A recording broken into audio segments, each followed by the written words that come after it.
እና ይቺ ነች ስራው ቦታችን ማለት ነው። እስኪ ስለ አንድ ጓደኛ እዚህ ላዋራችሁ። ተደብቆ ነው እዚህ የተኛው፣ ተደብቋል። አሁን ፎርመን አላየም። ፎርመን ባይ አለቀ።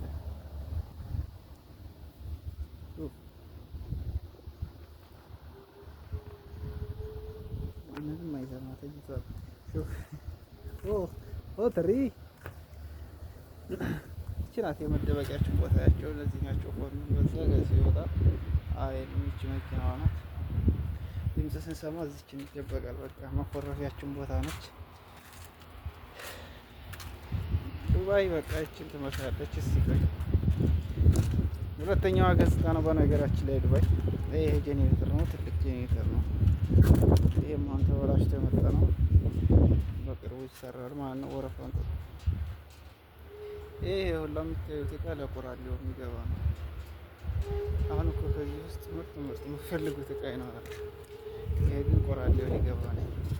በኪሎ ነው የሚሸጠው። ይሄ ሁሉ የተጠራቀመው ማለት ነው። ይሄ የምታየው እቃ ለቆራሌው በኪሎ የሚገርም ሞተር አለው።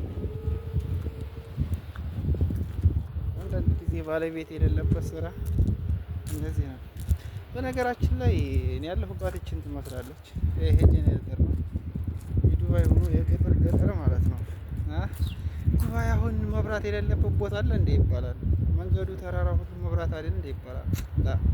እኛ ያለንበት ቦታ መብራት የሚባል ነገር የለም። በጄኔሬተር ነው። ይሄ አሁን ተቋረጠብን። ዜና እያወራን ነበር ቤተሰብ ጋር ዋይፋይ።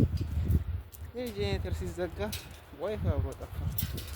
ይሄ በዚህ ጋዝ ይሞላል። በዚህ መኪና ጄኔሬተር ትንሽ ያርፋል፣ ትንሽ ይቀሰቀሳል። እና የገጠር አስቡት፣ መብራት የሌለበት ቦታ ማለት ይሄ ነው ዱባይ። እንግዲህ ብታምኑ ማኑ ዱባይ ይችን ትመስላለች። እኔ ያለሁባት ዱባይ